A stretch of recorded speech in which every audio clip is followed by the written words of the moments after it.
9 PM news, हम दिखाएंगे झूठ को सच का आईना। बेरोजगारी के आंकड़ों से जहां देश का युवा परेशान है, वहीं प्रयागराज के रहने वाले शाहरुख हसन रिजवी भी इस बात को लेकर काफी चिंता में हैं। उनका कहना है कि देश में अपने हक की लड़ाई खुद युवा को लड़नी होगी।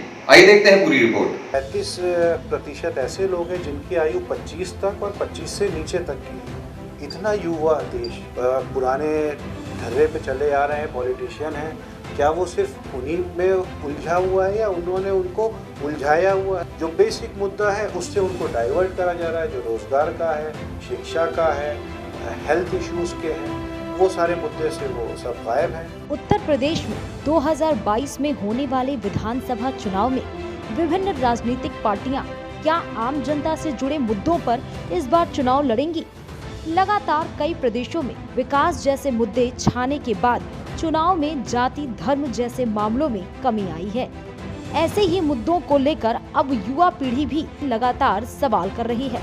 विकास का मुद्दा इस चुनाव में हो, इसके लिए प्रयागराज के रहने वाले बीटेक के साथ IIM रांची से MBA कर चुके और किसानों के लिए ड्रिप सिंचाई की मुहिम चलाने वाले शाहरुख हसन रिजवी लगातार मुहिम चला रहे हैं। प्रयागराज में विभिन्न स्थानों पर बड़े बड़े होर्डिंग लगाकर सवाल उठा रहे हैं। राजनीतिक दल इन मुद्दों पर चुनाव में जाए और जनता भी इन्हीं मुद्दों पर वोट करे।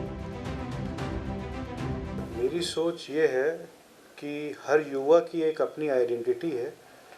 शाहरुख हसन रिजवी हिंदुस्तान का 1/137 करोड़ हिस्सा है।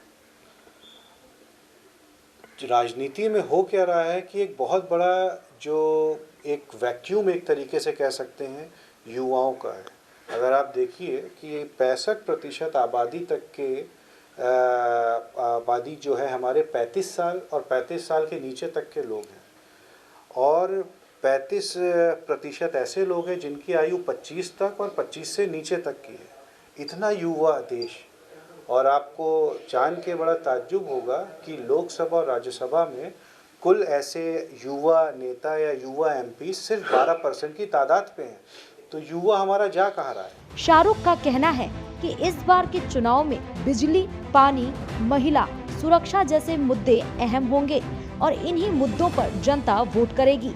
साथ ही इस बार के चुनाव में युवा पीढ़ी आगे आएगी और सरकार में हिस्सेदारी निभाएगी। मेरे हिसाब से बहुत सारे हमारे देश में जो है युवा नेता आए हैं।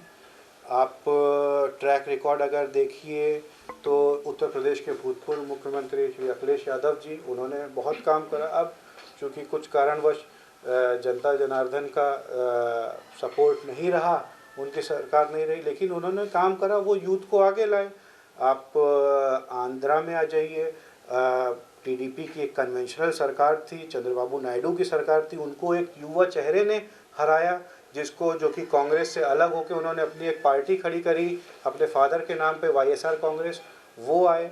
आप दिल्ली में आप देख लीजिए, अरविंद केजरीवाल जी हैं, पूरी कैडर बेस पार्टी है, वहीं पे उन्होंने काम करा। जहाँ पे राष्ट्रवाद का इतना मुद्दा रहा, जहाँ पे दिल्ली में दंगे हुए, हिंदू मुस्लिम में कितने राइट हो गए, लेकिन उसके बाद भी लोग जो है उन्होंने डेवलपमेंट पे वोट दिए और फिर से वही सरकार आई और लोग वहाँ पे काम कर रहे हैं। युवा पीढ़ी के चुनाव लड़ने के सवाल पर शाहरुख कहते हैं कि अगर मौका मिला तो वो भी चुनाव मैदान में आएंगे और आम जनता के हित के मुद्दे के साथ लड़ाई लड़ी जाएगी। राजनीति में मैं कहता हूँ कि हर युवा को आना चाहिए और अपनी पूरी भागीदारी देनी चाहिए और बिल्कुल मेन मुख्य धारा की राजनीति करनी चाहिए, क्योंकि राजनीति और राजनीति में बड़ा ही फर्क है। अभी परेशानी हो क्या गई है कि जो हम लोगों को चुनते हैं वो जनता का सेवक के तौर पे चुनते हैं, लेकिन अल्टीमेटली वो बन जाते हैं जनता के शासक। अब मुझे अगर किसी मिनिस्टर साहब से मिलना है या किसी MP से मिलना है या किसी विधायक साहब से मिलना है, तो मुझे बड़े प्रोटोकॉल से होते हुए जाना पड़ेगा कि मैं उनके पास जाऊं, फला इनके पास जाऊं, महीनों टाइम लग जाएगा मिलने के लिए, कभी अपॉइंटमेंट नहीं मिलेगा। तो ये मेंटालिटी को चेंज करनी पड़ेगा और लोगों को इसमें खुद आना पड़ेगा। जिस तरह से राजनीति में आने और देश की राजनीति में युवाओं को की हिस्सेदारी की बात कर रहे हैं, तो वहीं ये देखना होगा कि क्या ये राजनीतिक दल युवाओं को हिस्सेदारी देते हैं या नहीं। प्रयागराज से अपने सहयोगी मनीष के साथ Junaid Khan Pathan, 9 PM news live, Lucknow. सच के लिए देखते रहिए 9 PM न्यूज।